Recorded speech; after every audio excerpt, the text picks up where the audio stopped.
Teen Titans is widely regarded as one of Cartoon Network's classic cartoons, and over Easter break I binged the show. After watching it for the first time, I would say it's one of Cartoon Network's best shows. There are many hilarious episodes such as Employee of the Month, in which Beast Boy had to get a job in order to buy a moped. There's many wholesome episodes such as Hide and Seek, in which Raven had to protect 3 children from the Brotherhood of Evil.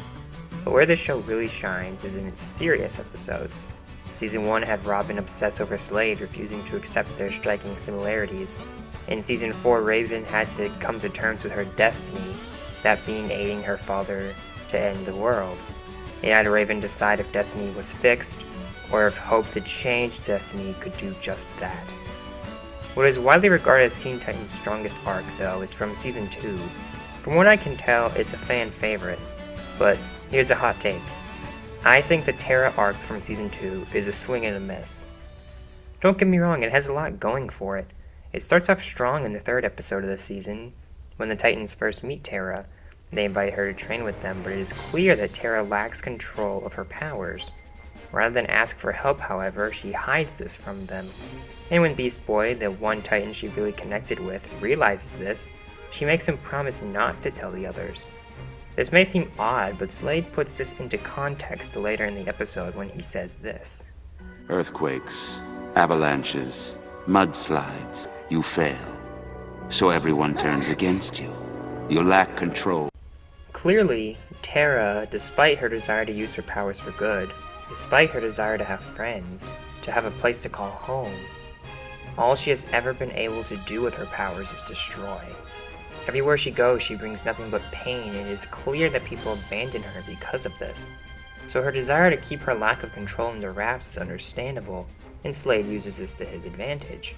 He tells her that the Titans will do the same as everyone else, because even if they don't know now, Beast Boy won't be able to keep his mouth shut forever. So at the end of the episode, when Robin mentions that she lacks control, Terra immediately thinks that Beast Boy ratted her out. She thinks that Beast Boy, the one person on the team she really connected with, betrayed her, so she refuses to join the Teen Titans and runs away. This was a great start to the arc, and it only got better as it continued to build up to the finale. In the 8th episode, Titan Rising, Terra returns to the tower sporting a new outfit and, more importantly, displaying her newfound control over her powers. The Titans welcome her back, but Raven is naturally skeptical of their friend. She knows how much work it takes to control one's powers, and given Terra's significant improvement over such a short time, Raven suspects that Terra is hiding something. Over the course of the episode, though, Raven is forced to work alongside Terra, and by the end, fully trusts her. They welcome Terra onto the team and give her her own room in the tower. In the last scene, Terra says, "I can't believe they trust me," while her hair falls and covers one eye, symbolizing her true loyalty lies with Slade. Clearly, the show is building up to an epic betrayal that comes in an episode titled Just That. In Betrayal, the 10th episode, Terra shuts off the tower's security, allowing Slade's robots to invade and overrun the facility. Terra aids Slade in his plan to kill the Titans, but she does have one issue with this, that being Beast Boy. In this episode, her feelings for Beast Boy and his for her come to fruition when Beast Boy asks her out. Initially, Terra turns him down, hoping to stick to the plan, but she quickly realizes she doesn't have the heart to let Beast Boy die, so she takes him out on the town. The two go to a diner, then ride some roller coasters at an amusement park. Terra then asks Beast Boy if he would be her friend no matter what, a question to which Beast Boy responds by affirming his dedication to her. Just as they are about to kiss, though, Slade arrives and tells Beast Boy the truth about Terra, about how, at that very moment, his goons were overrunning Titan Tower. Beast Boy, believing in the goodness of Terra's character, refuses to accept this until Terra herself admits to the truth. Hoping not to ruin what she has with Beast Boy, she reminds him that he promised to be her friend no matter what, to which Beast Boy responds, "Slade was right. You don't have any friends." This was a genius way to execute her betrayal of the Titans. It not only placed Terra on Slade's side, but it also cut her one tether to the light, her relationship with Beast Boy. Having Terra force her own fears to be realized was genius, and it left me beyond excited to see what Beast Boy, and more importantly, Terra, would do next. In this episode, Terra was still reluctant to fully commit to Slade, but after Beast Boy said that, there was nothing left to stop her descent to evil. So naturally, in Aftershock Part 1, there were two possibilities. 1. Terra would fight the Titans, but her desire to do right by Beast Boy would lead her back to the light. Or 2. She would fully commit to evil and go ham on the Titans. If you've watched the show, you know the latter is what came to pass. This episode has Terra divide the Titans and defeat them one by one. But here's the thing. Thanks to Beast Boy's refusal to believe that Terra is truly gone, the Titans opts to give Terra one last chance. Unfortunately, Terra throws this chance away. She defeats Raven in an epic fight and suffocates her. She knocks Starfire off a cliff. Starfire! She defeats Robin. She crushes Cyborg. And when it comes to Beast Boy, this happens. Hope you're not expecting a goodbye kiss. Terra, you can't. Watch me. The Titans did not die, of course, but Terra is left with the impression that they did. In her mind, she just murdered not just the Teen Titans, but more importantly, Beast Boy, her one true friend. The one who, despite what he said before, really was her friend. Any hope of her redemption died here, as seen by the opening of Part 2, where she says that she had no regrets. And the Titans know this, because at the end of the episode, they, hiding underground, say, No more trust. And no more mercy. She's just another criminal. And we're going to stop her. No matter what it takes. Clearly, Terra is a major threat. She was unwilling to fight her way out of Slade's grip and has now fully dedicated herself to her Dark Master, taking on the role of his apprentice. There was a lot of potential here. A heartbreaking fight between Beast Boy and Terra, much like Spider-Man's fight with Doc Ock in the PlayStation game, would have been a perfect way to end the season. Or maybe the show could have further explored the differences between Robin and Terra, given that he overcame Slade's grip in the first season. But no.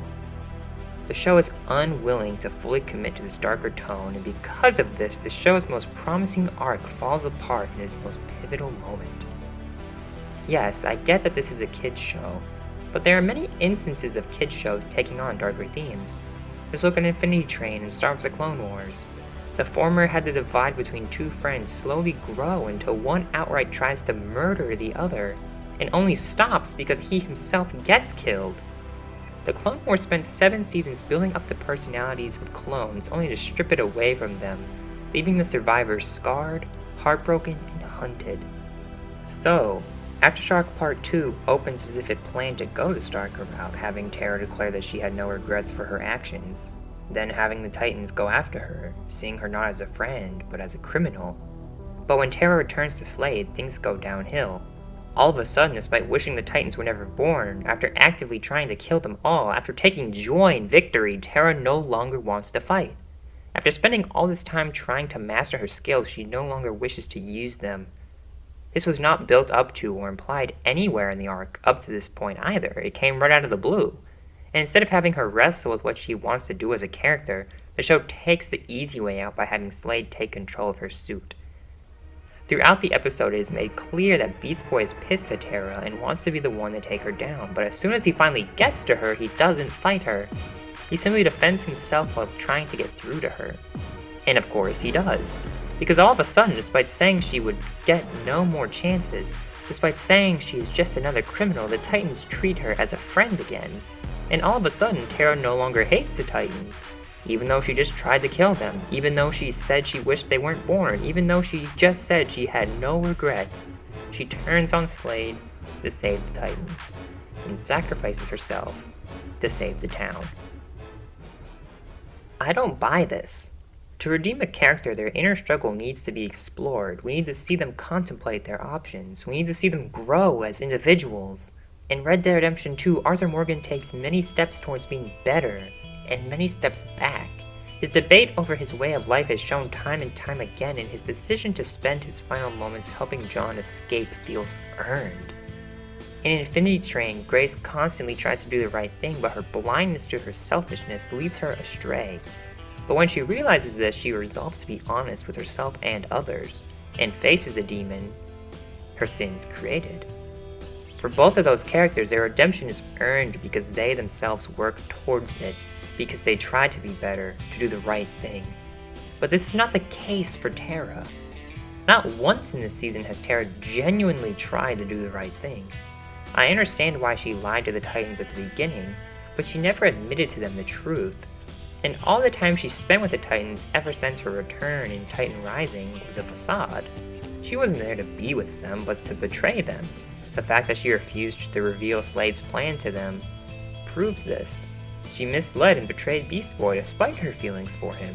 She actively tried to kill all 5 of the Titans and for some time was happy to think that she succeeded.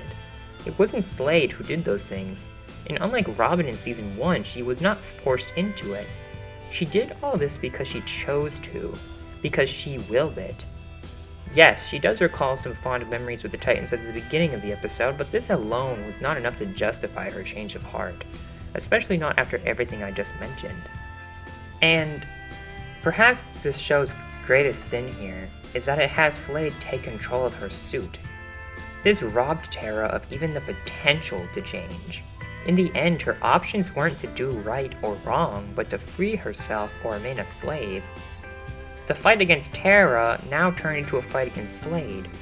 And her fight against Slade is no more selfless as it is self-serving, which makes her decision to stay behind and stop the lava an unearned end to her character arc. So, despite this story's incredible build-up, despite its great promise, it falls flat in the end. And ultimately, the story of Terra is one of unrealized potential, unearned redemption, and utter disappointment.